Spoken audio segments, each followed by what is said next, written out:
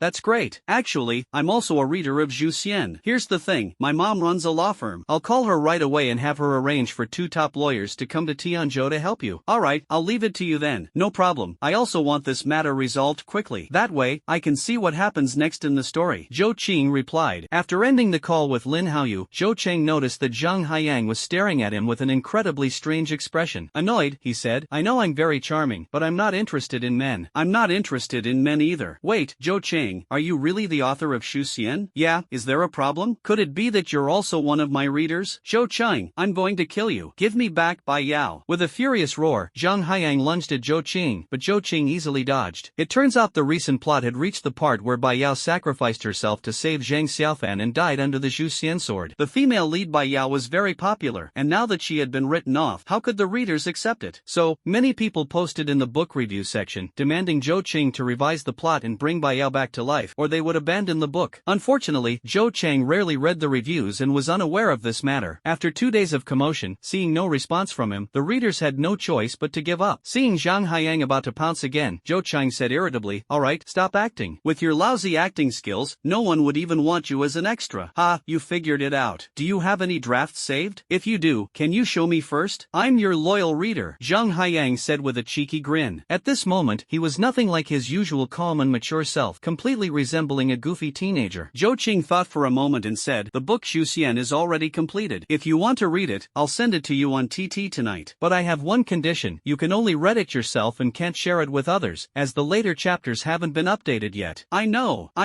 Zhang Haiyang nodded eagerly. He had actually prepared himself for Zhou Qing to refuse, but to his surprise, Zhou Qing agreed. So, he asked for Zhou Qing's TT account and said he'd add him tonight when he got home. With the release of Zhou Qing's post, it took only 2 hours to spread throughout the online literature community. Not only the authors, but even the editors of various websites learned about this matter. Regarding this, they all had one thought: the behavior of Dream Chinese Network was simply disgraceful. At the same time, they felt that Dream Chinese Network had been at the top for too long and had lost its sense of fear. Even if the author of Xu Xian refused to sell the copyright to you, you still shouldn't deduct their subscription data and ban their book. Not to mention the authors, even the editors unanimously believed that Dream Chinese Network was in the wrong. The conference room of Dream Chinese Network. Bang! President Wang Dawei personally attended, convening the vice president, editor-in-chief, and chief editor for a meeting. Oh, and there was also a junior editor named Peach present. Wang Dawei was very angry, because as soon as the meeting started, he slammed the table. Dream Chinese Network holds 80% of the shares, giving it absolute authority. Therefore, when the boss gets angry, everyone below falls silent as if struck by fear. The next moment, Wang Dawei swept his sharp gaze across the crowd and shouted coldly, "Speak! Who made the impulsive decision regarding Xu Xian?" For a moment, Fat Sheep's face turned pale as a sheet. After hesitating slightly, he stood up and said, "President Wang, it was me. But I did it for the company." Wang Dawei laughed angrily. "For the company? Are you kidding me? Are you sure you're not a spy sent by another company? Is this how you work for the company? Because of your impulsive decision, our Dream Chinese Network has become a laughingstock." "Mr. Wang, I did this for the company. Since a gaming company plans to spend 5 million to purchase the game rights for Xu Xian, I wanted to buy the rights from him at a low price and earn more for the company. I didn't expect that guy to be so uncooperative uncooperative, rejecting us time and time again. That's why I did it. Fei Yang quickly recounted the entire process of the incident. Are you a pig or what? Even if you wanted to threaten him, you shouldn't have done it so blatantly. And now it's become public knowledge you're nothing but a fool. Wang Dawei scolded again, then turned to Taozi and said, contact that bull Demon King guy and tell him we'll raise the price of the rights to 2 million. As long as he agrees, we'll have Fei Yang apologize to him. Zhou Qing received a call from Taozi, who told him that the boss had already intervened in the matter and was willing to raise the copyright price to 2 million. As long as he agreed, the boss would have Fei Yang personally apologize to him. Half an hour later. Too late, Zhou Qing thought to himself. At this point, the other party wanted to back down, but he would no longer accept it. Moreover, the other party was still eyeing his copyright. He was certain that if he hadn't caught the soft spot of Dream Chinese Network, they wouldn't have backed down at all. And this kind of concession lacked any sincerity. It might seem like he was gaining an advantage, but in reality, he would still be the one losing out. So he said into the phone, Taozi, please tell your boss for me that I've already hired a lawyer. Tell him to be ready for a lawsuit. This time, Taozi didn't try to persuade Zhou Qing any further. After saying a couple of sentences, she hung up the phone. Hire a lawyer to file a lawsuit? Upon hearing Taozi's report, Wang Dawei did not get angry. Instead, a sneer appeared at the corner of his mouth. A small-time author coming to sue a company with a market value of over 50 million, how ridiculous. Just dragging it out could exhaust him. Does he really think anyone can file a lawsuit? Then, boss, what should we do? Should we unblock his book first? Fei Yang asked cautiously. Unblock? Unblock what? Since he's already decided to sue us, his book will remain blocked. Let's talk about it after he wins the lawsuit. Wang Dawei said dismissively. I have to say, Lin Haoyu's efficiency in handling matters is indeed very high. By 3 o'clock in the afternoon, 2 lawyers claiming to be from Taiyan law firm came to visit. Zhou Qing directly asked the homeroom teacher for leave. For a good student like Zhou Qing, the homeroom teacher was quite lenient and readily agreed to his request. They found a tea house near the school to sit down, and the 2 lawyers began to inquire about the details of the entire incident. After listening to Zhou Qing's explanation, the lawyer with the surname Yao said, Mr. Zhou, rest assured, your chances of winning this case are very high. By the way, could you provide us with a copy of the subscription data you mentioned? Of course. All the data is on the USB drive. Zhou Qing handed the USB drive to the other party. Before posting on the Chiba forum, he had already prepared the next steps, so he had specifically copied the subscription data onto the USB drive. The other party took the USB drive, opened their laptop, and copied the data from it. Then the other party said goodbye. Zhou Qing offered to treat them to a meal, but they said they needed to return to the provincial capital to quickly start working on the case. After seeing off the 2 lawyers, Zhou Qing called Lin Haoyu to express his gratitude, but the latter inquired about his manuscript drafts. Zhou Qing naturally understood his intentions and directly asked him to add his TT account, saying he would send the drafts to him in the evening, while also reminding him not to share them with others. The efficiency of Taiyan law firm is also quite astonishing. It took only 1 day to complete the evidence organization and filing procedures, and by Friday, they retrieved the relevant data accompanied by court personnel. Wang Dawei, upon receiving this news, was somewhat stunned and surprised. How could it be so fast? Little did he know that Lin Haoyu's mother, who is also the wife of the boss of Taiyan law firm, is the top figure in the judicial system of Yunqi province. For cases from her law firm, the court essentially gave the green light throughout, approving everything at the fastest speed. And during this period, Song Yan once again hacked into Dream Chinese Network and restored all the deleted subscription data. In response, the technicians at Dream Chinese Network were unaware of this and even felt somewhat fortunate that the previous hacker attack had done them a big favor. The earlier subscription data had been erased, so even if the court came to retrieve the data, they wouldn't be able to find the corresponding records. As long as they insisted that Zhou Qing's book Xuxian only had a little over 10,000 in real data, there would be no problem. You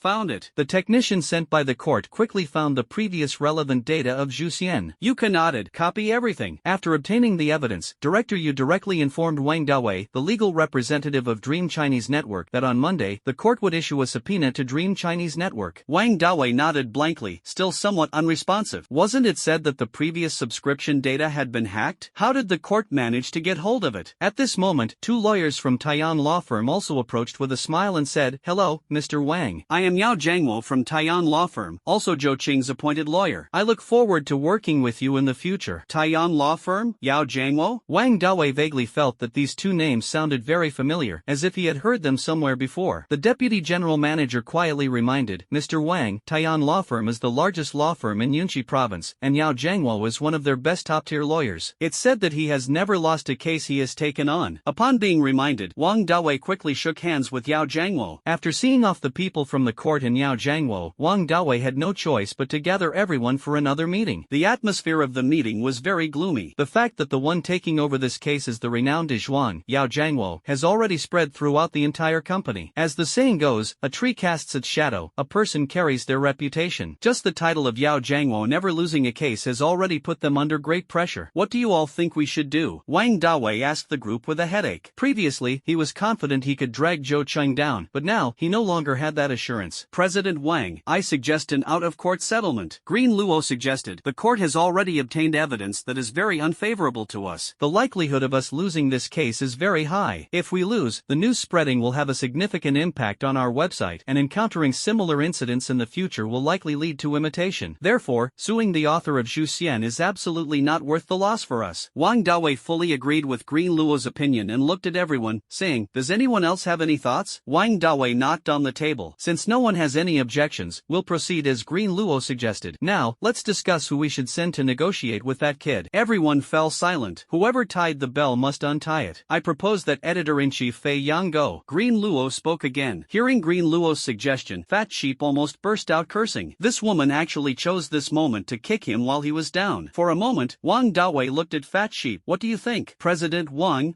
I'm afraid I can't handle this matter. Fat Sheep stammered. Not competent? Wang Dawei's voice suddenly rose. This whole matter started because of you. If you can't reach a reconciliation with that kid, you can forget about being the editor-in-chief. Yes, President Wang. The Fat Sheep could only agree helplessly but couldn't help casting a venomous glance at Lu Luo. You vile woman, just you wait. Meanwhile, during the meeting at Dream Chinese Network, the news of Bull Demon King suing Dream Chinese Network had already exploded on the Qianya forum. Although Zhou Qing's previous post said he would sue Dream Chinese Network, many people thought he was just boasting or trying to intimidate Dream Chinese Network. Unexpectedly, this guy actually sued Dream Chinese Network, which is truly impressive. Subsequently, someone revealed that the court had already gone to Dream Chinese Network to collect evidence and obtained evidence that was very unfavorable to Dream Chinese Network. The likelihood of Dream Chinese Network losing this lawsuit is quite high. Also on this day, Zhou Qing received a call from Fei Yang. He initially wanted to hang up immediately, but in the end, he still answered. Perhaps Fei Yang had been traumatized by Zhou Qing hanging up on him before, as the first thing he said was, "Hello Zhou Qing, this is Fei Yang. Please don't hang up on me. I've already arrived in Tianzhou and would like to talk to you. What do you think? Is there anything left for us to talk about?" Zhou Qing sneered. He knew that this time, Dream Chinese Network was really in a panic. Zhou Qing, everything that happened before was entirely my fault. I just hope you can give me a chance to talk. After a slight hesitation, he agreed. After school in the afternoon, Zhou Qing met the long-waiting Fat Sheep editor-in-chief at a tea house near the school. Seeing Zhou Qing dressed in a school uniform, Fat Sheep was somewhat surprised. I didn't expect the other party to still be a high school student. After a brief exchange of pleasantries, both parties took their seats. Zhou Qing didn't hold back and directly said, "Whatever you want to say, you can say it now." Regarding Zhou Qing's attitude, Fat Sheep was quite displeased, but he didn't dare to show it. Instead, he forced a smile and said, "Zhou Qing, I came here today mainly for two reasons. The first is to sincerely apologize to you." Speaking of this, Fat Sheep stood up and bowed deeply to Zhou Qing. Looking at the other party's pretentious behavior, Zhou Qing said indifferently, "Just get to the second matter." Fat Sheep said, "The second matter, we want to reach a reconciliation with you." Zhou Qing shook his head and said firmly, "Impossible. Don't rush to refuse, at least listen to our terms first." Fat Sheep hurriedly said, "Not interested." Zhou Qing shook his head again, got up, and left. The so-called terms from the other party were nothing more than offering him some compensation. Watching Zhou Qing's departing figure, Fat Sheep's expression turned extremely grim. He then collapsed onto the sofa. The negotiations had fallen apart, and it seemed his position as editor-in-chief was no longer secure. Zhou Qing didn't care about what kind of ending the Fat Sheep would have, because all of this was his own doing. However, at this moment, Zhou Qing suddenly had an idea. In his previous life, he had read no fewer than hundreds of classic online novels, and since the themes of online novels in this world were severely lacking, if he were to bring over the novels from his previous life, the resulting impact would undoubtedly be even more dazzling than the achievements of his past life. After all, the fusion of souls from two lifetimes allowed him to perfectly replicate the novels and songs he had seen and heard. Since that's the case, why should he let others benefit? Why not establish a website himself? It's worth noting that before his rebirth, the IPs of online novels in China had already become immensely popular, with many being adapted into TV dramas and movies, and even gaining international recognition and admiration from foreign netizens. Moreover, with the advent of smartphones, mobile reading will become the main trend in the future. In the future, you can see several fubbers anywhere, but currently, whether it's Dream Chinese Network, Midnight Ghost Stories, or Mars Reading, none of them have developed their own mobile sites. As long as he seizes this advantage, advantage, he is bound to become the absolute overlord of the online novel market in the future. The more he thought about it, the more excited he felt. Previously, he had never been sure which industry he wanted to enter. Now, he might as well start with online novels. After all, his account holds over 100 million in funds. If he runs out of funds later, he could always take a trip to the stone gambling market. With his X-ray vision skill, going to the stone gambling market is practically faster than robbing a bank. However, he is now facing a dilemma, whether to create a new website or acquire an existing one. There are only a dozen or so online literature websites nowadays. Of course, he was referring to original websites, not pirated ones. The largest ones are Dream Chinese Network, Midnight Ghost Stories, and Mars Reading. Dream Chinese Network focuses on martial arts. Midnight Ghost Stories specializes in the supernatural. Mars Reading emphasizes science fiction. If an acquisition were to be made, Dream Chinese Network would naturally be the first choice. Because this is an opportunity, he can completely use it to deliver a heavy blow to Dream Chinese Network and then take advantage of his super hacker skills to hack them a few more times. He doesn't believe they wouldn't sell. However, there is no wall in the world that doesn't let the wind through. If he really did this and got discovered, it would become a stain on his reputation for life. Therefore, he cannot use such despicable means to acquire Dream Chinese Network. In that case, he can only acquire Mars Reading. As for late-night ghost stories, supernatural themes are ultimately niche literature, and no matter how much they develop, the market will never be very large. Since he had the idea of acquiring Mars Reading in mind, Zhou Qing decided to stop serializing Legend of the Dragon and Snake. He didn't want to benefit Dream Chinese Network. So, after returning home and having dinner, he went into his room, turned on the computer, logged into the author account Monkey King, and posted a single chapter. The content of the chapter read, Monkey King is an alternate account of Bull Demon King. Due to the despicable actions of Dream Chinese Network, the author finds it difficult to trust the platform and will temporarily halt updates for this book. The Legend of Dragon and Snake is really popular. Although the writing style is somewhat simplistic, the plot is very passionate, especially the depiction of the modern martial arts world, which is incredibly immersive. As a result, in less than 10 days since its release, it has already garnered 60,000 favorites. The number of clicks has also exceeded 1 million. Thus, when a single chapter was released, countless readers were left stunned. When Bull Demon King strongly recommended the book Legend of Dragon and Snake, they were speculating about the relationship between the two, never expecting that it turned out to be the same person, with Bull Demon King using an alternate account. At the same time, there were quite a few authors following this book. Thus, in just 1 hour, the author of Legend of Dragon and Snake, Great Sage Equal to Heaven, was revealed to be the alternate account of Bull Demon King, the author of Zhuxian. In a certain author group, a group of authors began discussing this matter. This is unbelievable. I never even dreamed that they would turn out to be the same person. Damn, did you guys notice? After Zhuxian was released, there have been 10 chapters updated daily, and the updates for Dragon Snake Romance aren't slow either, with 15,000 words updated daily. That's 45,000 words a day for 2 books. Could that Bull Demon King be some kind of tentacle monster? Even if he were, the quality of both books is so high, and they've even pioneered a new genre. If Dream Chinese Web hadn't banned his books, he would definitely have become the #1 god of Dream Chinese Web. Yeah, Dream Chinese Web is totally killing the goose that lays the golden eggs. Due to the public exposure of the Zhuxian incident, many authors have developed a dislike for Dream Chinese Web. The editorial team of Dream Chinese Network also exploded. Green Luo, Peach, did you know they are the same person? Peach, I suspected it, but considering their update volume, I thought it was impossible for them to be the same person. Huang Hai,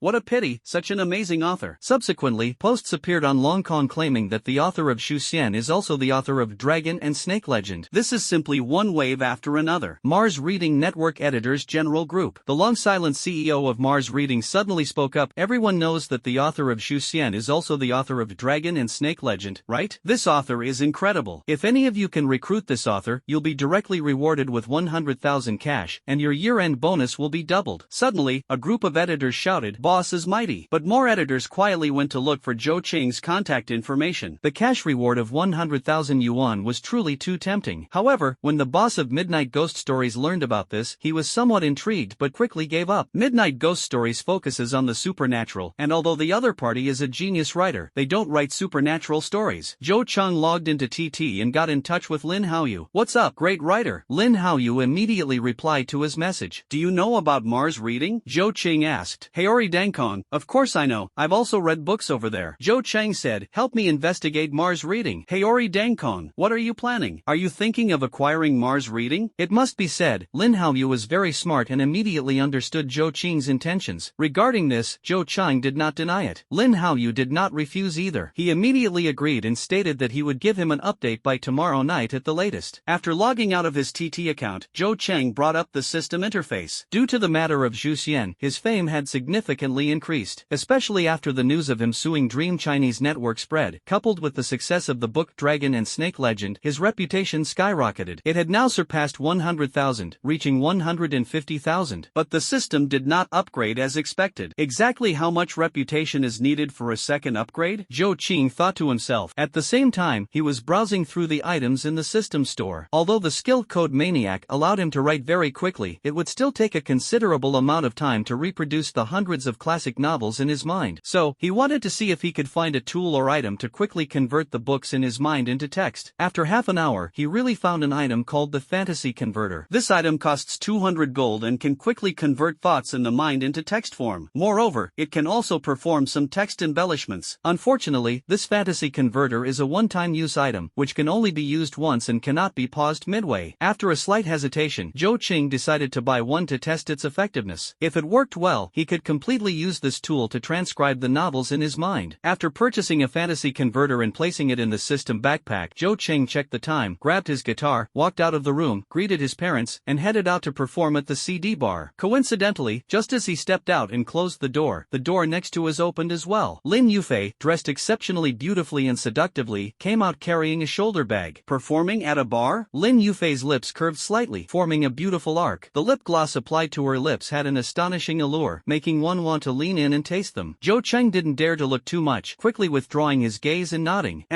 Perfect, I've arranged to meet Zhang Mo at CD bar, so let's go together. While speaking, Lin Yufei took the initiative to come closer, affectionately holding his arm. Zhou Cheng was startled, a bit caught off guard, and instinctively wanted to pull away, but the other party held on even tighter. A trace of helplessness flashed in Zhou Qing's eyes as he said, "Sister Yufei, let go of me. It wouldn't look good if someone saw us." Hearing this, a hint of teasing flashed in Lin Yufei's eyes. What wouldn't look good about it? Zhou Qing smiled wryly and said, "If someone sees us, they'll misunderstand." As he spoke, a soft and smooth sensation came from his arm, causing his thoughts to wander uncontrollably. He was no naive rookie who knew nothing, and even with his strong self-control, being held by such a stunning beauty like Lin Yufei made it hard for him to stay composed. He could already sense that his little brother was starting to show signs of stirring. Seeing Zhou Qing's reaction, the teasing look in Lin Yufei's eyes grew even more pronounced, and the curve of her lips became increasingly playful. "Misunderstand what? I think it's you, this little brat, who's letting your mind wander." Zhou Qing quickly replied, "I am not." "Really?" Lin Yufei's gaze shifted downward, looking at a certain spot. "Got caught." Suddenly, Zhou Qing was extremely embarrassed, his face turning red in an instant. Seeing Zhou Qing's flushed face, Lin Yufei couldn't help but burst into a series of crisp giggles. "Alright, I won't tease you anymore. Let's go." While speaking, Lin Yufei let go of Zhou Qing's arm. For some reason, seeing Zhou Qing suffer at her hands gave Lin Yufei a sense of accomplishment. "Yufei, yeah, you." Zhou Qing glared at Lin Yufei with some annoyance, realizing that he had been tricked by her. "Alright, don't be mad. Hurry up and let's go," Lin Yufei urged. 20 minutes later, Zhou Qing and Lin Yufei entered the CD bar together. At this time, there weren't many guests in the bar yet, but those who came were regulars. Seeing Zhou Qing arrive, they all greeted him, and he responded with a smile. "Looks like you're quite popular." Lin Yufei leaned close to his ear and whispered. Zhou Qing smiled modestly, "It's okay. By the way, Yufei, have you reserved a seat? If not, I can arrange it for you." "Not yet, you handle it," Lin Yufei replied. "Alright, wait a moment, I'll arrange it right away." Zhou Qing first entered the lounge to put away the guitar, then went to the front desk to give some instructions to the bar staff. After that, he led Lin Yufei to a booth near the corner. "Yufei, I ordered a dozen beers, some snacks, and a fruit platter. Is there anything else we need?" Zhou Qing asked. Lin Yufei chuckled lightly and said, "For now, this will do. By the way, when are you going on stage?" 10 o'clock. "Then keep me company for a while." As they spoke, the waiter brought over the beer, snacks, and fruit platter. Zhou Cheng knew that Lin Yufei could hold her liquor well, so he opened 2 bottles of beer, handed one to her, and raised his bottle, saying, "Sister Yufei, here's to you." "Alright." Lin Yufei clinked her bottle with his and drank a third of it in one go. Dang! The two chatted casually, and before they knew it, they had finished a bottle of beer each. Zhou Qing then opened 2 more bottles. At that moment, Zhang Mo walked in with a man, looking around the room, and quickly spotted them, then walked over briskly. Today, Zhang Mo was dressed quite coolly, wearing a cropped t-shirt on top that revealed a large section of her fair, flat stomach. Especially striking was her chest, prominently supported by her ample bosom, living up to the name of Big Bust. Below, she wore a pair of denim shorts that fully showcased her long, slender legs. The man who accompanied her appeared to be in his early 30s. He was dressed rather appropriately in a suit paired with a shirt, wearing glasses, a valuable watch on his wrist, and had a handsome appearance, exuding the demeanor of an elite professional.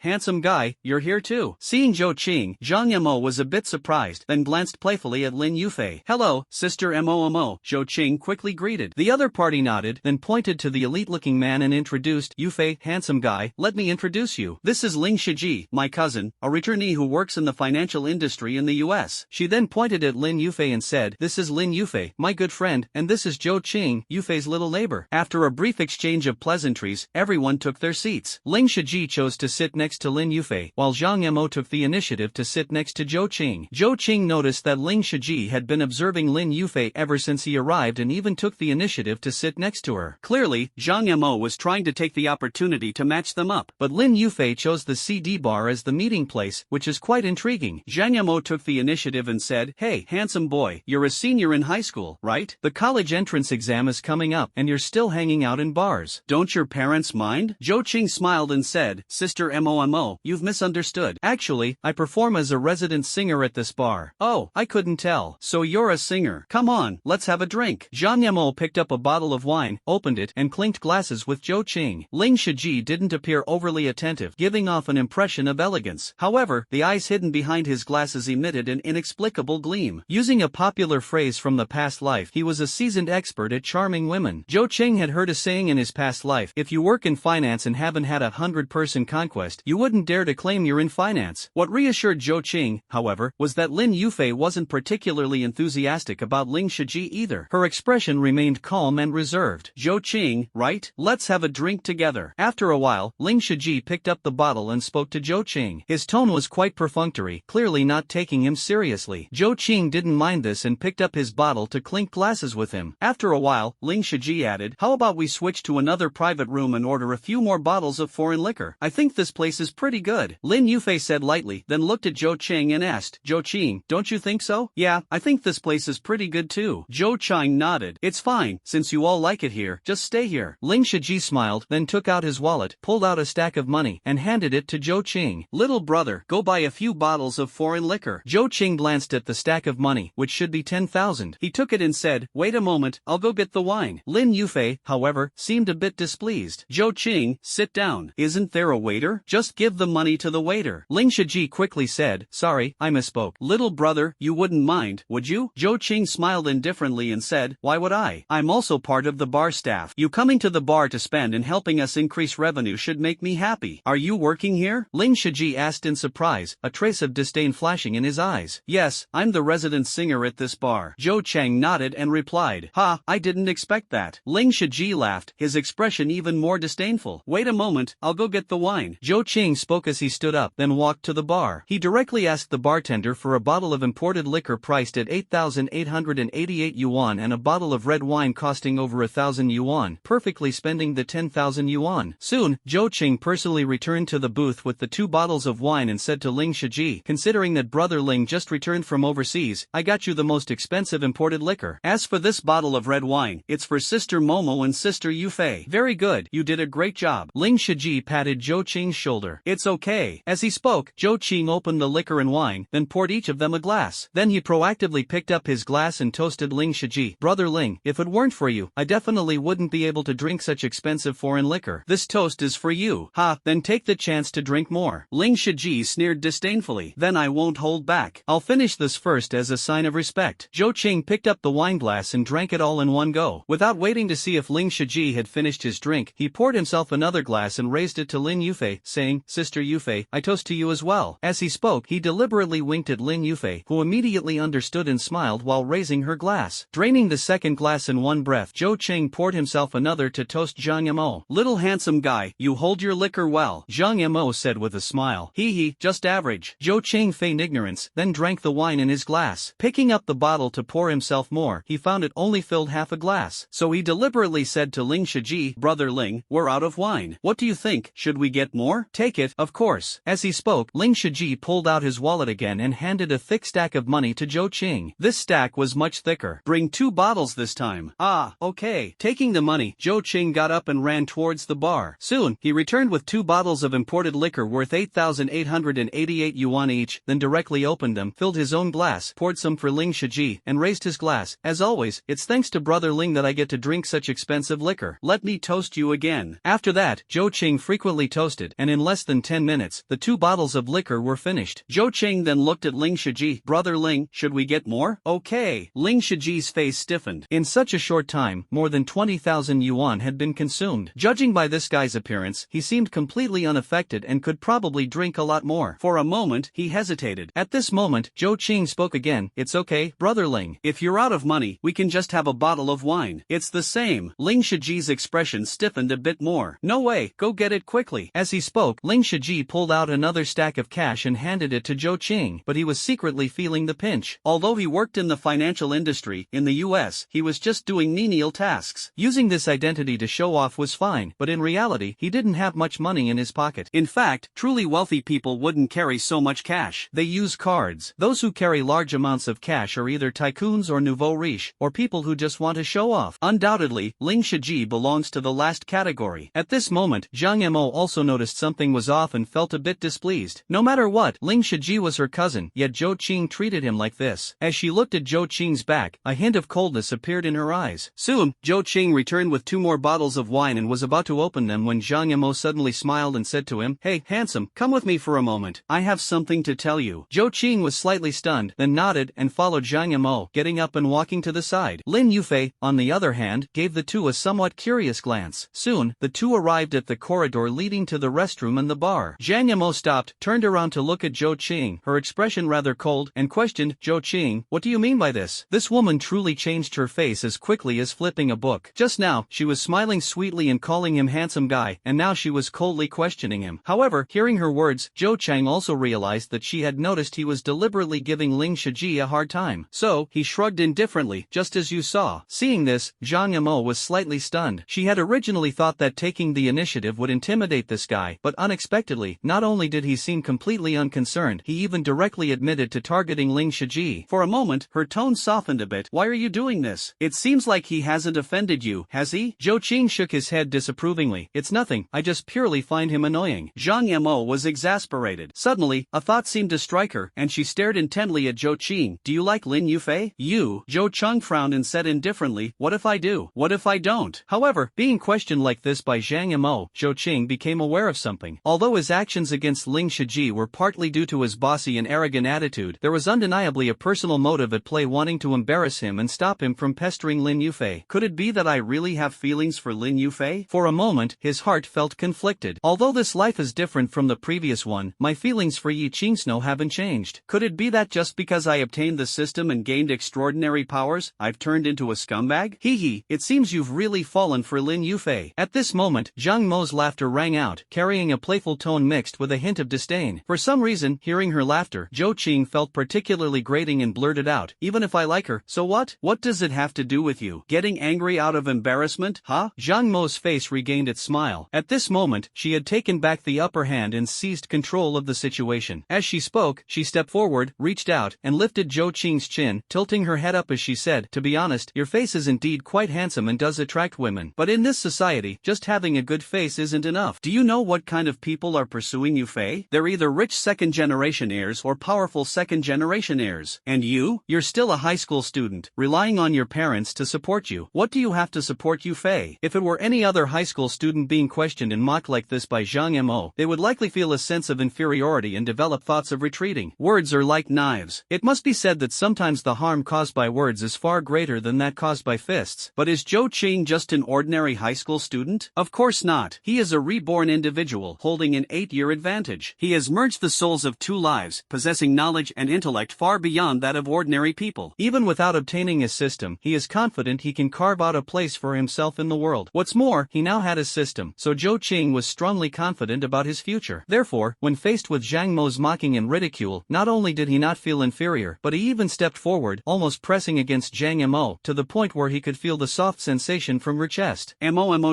are you teasing me?" As he spoke, Zhou Qing boldly reached out to lift Zhang Mo's chin, staring at her playfully, and at that moment, his gaze carried a hint of wicked charm and burning intensity.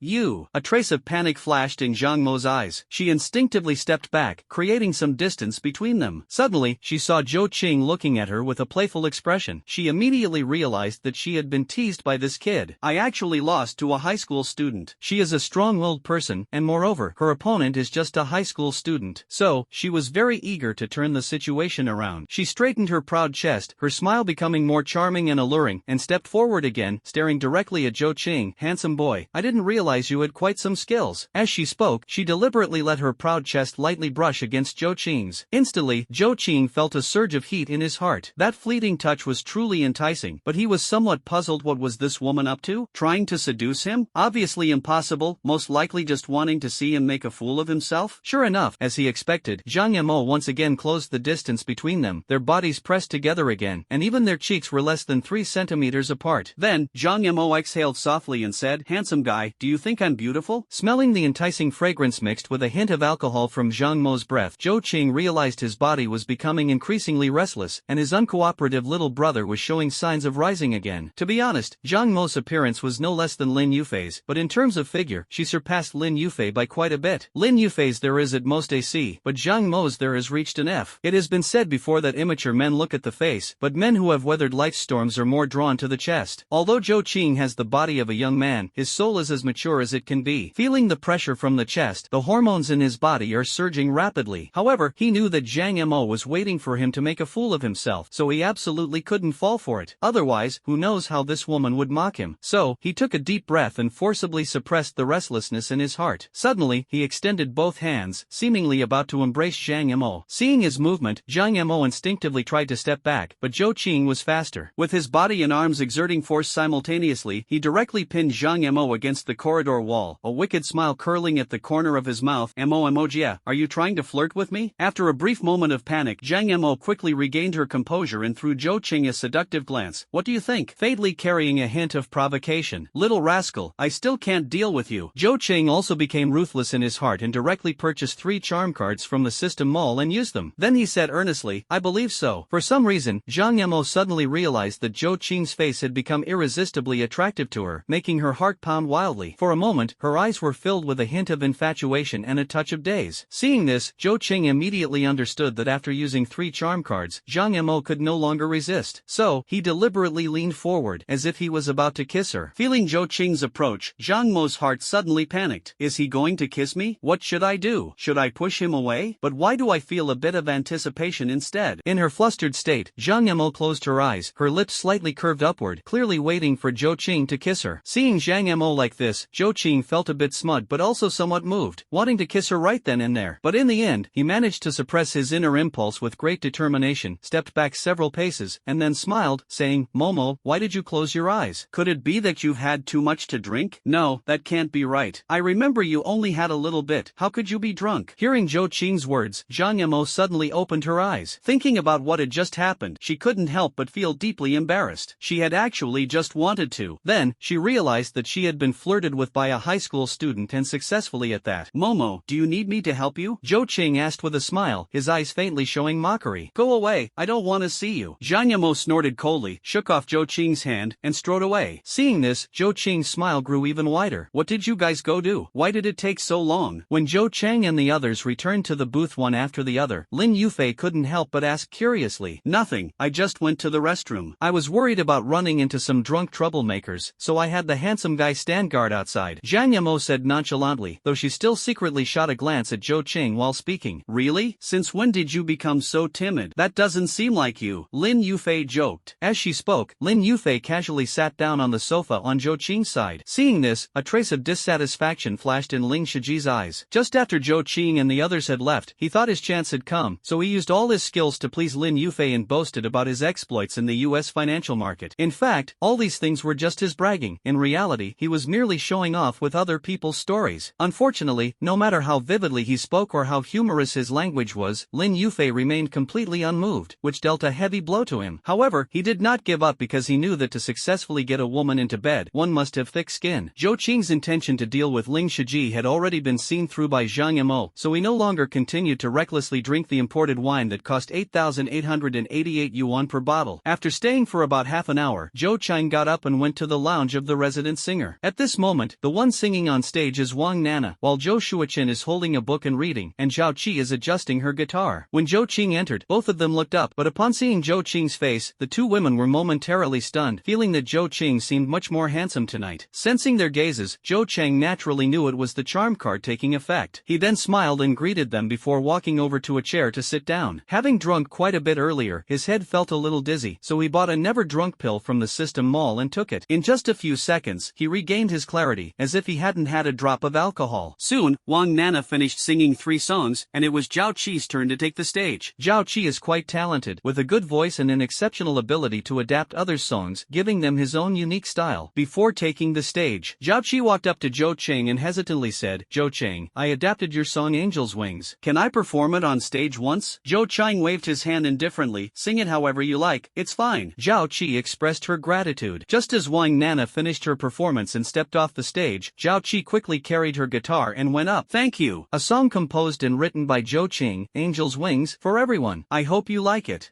The gentle sound of the guitar flowed from her fingertips, carrying a hint of subtle sadness. Her singing followed, and for a moment, the entire bar fell silent, with many people tilting their heads to listen. It must be said that Zhao Qi's ability to adapt songs is impressive. Through her adaptation, this song showcased her unique style, no less remarkable than Zhou Cheng's performance. "Is this song an original?" In the booth at the corner of the bar, Zhang Mo asked Lin Yufei.